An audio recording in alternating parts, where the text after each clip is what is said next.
Hey, my name is Charles Perry here at J-Tech, and we're gonna do a quick cabin hood inspection. So we're not gonna go into some of the nuts and bolts on tire pressure and stuff like that. We will look at some of the warning lights and the codes that might be going on in the truck. But overall, this is just cab. Make sure everything looks nice and everything's in good condition, and to make sure the body paint, everything's good like that.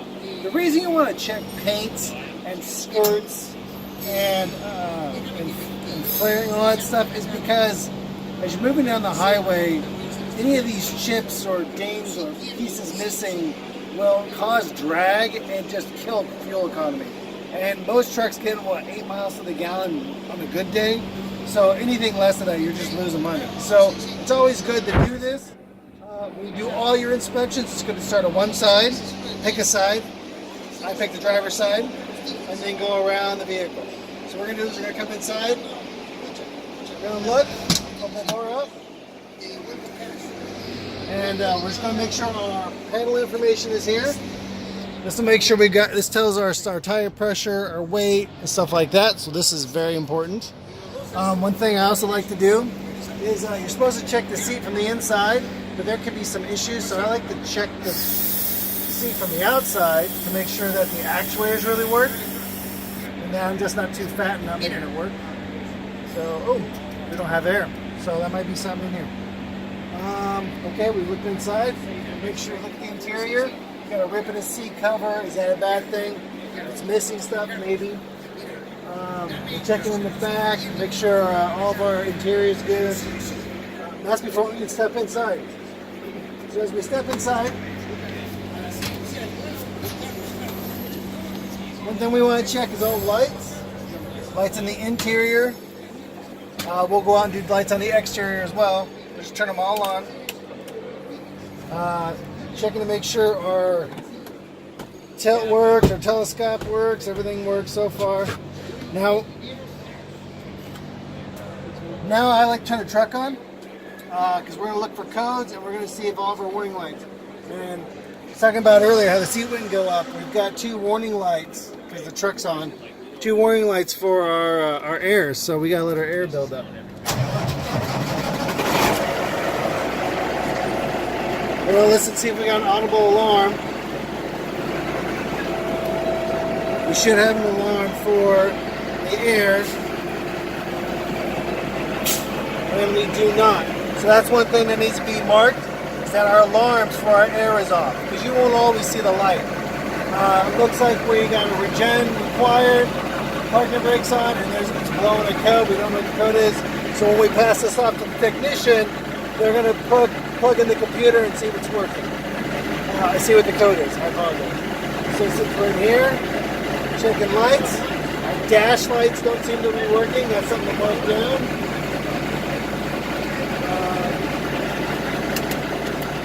Looks like all the other lights work.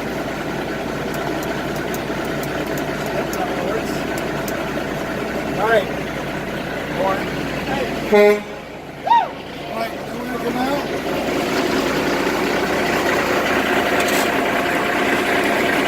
Hazards on. Got our marking lights. Make sure our hazards work. Lights. Got a light missing. It's a safety issue. It's a key. Make sure our light lights on top work.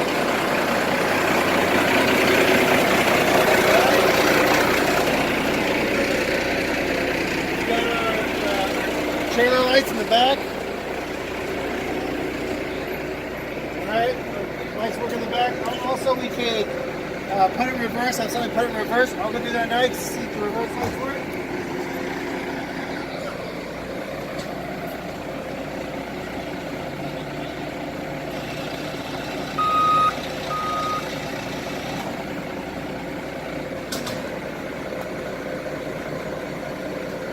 So reverse lights work, and if you notice, there wasn't any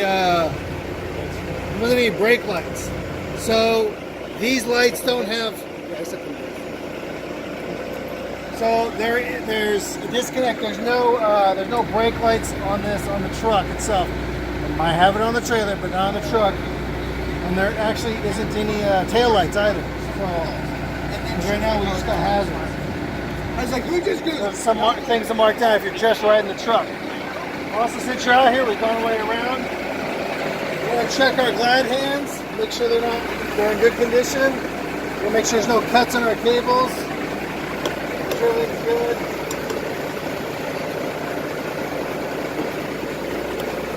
Make sure our wire supports aren't too loose. Alright.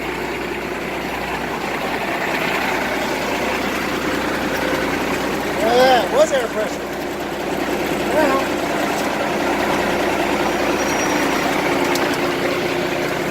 it's even worse on the person. Right. So, we're gonna look for some grease fittings in here. Most trucks don't have a lot. You get cabin hood. There's a lot all over the truck. The cabin hood, really the big ones, are right underneath the seats. You'll see a Zert fitting right here. There's one for the passenger and the driver, and that's for the air ride system. That's again general overview. We're not going into what kind of codes this thing's blowing. We're not going into okay, is there any leaks or anything like that. This is just a general cab inspection. So I hope you learned something. Again, very basic, and hope you learned something.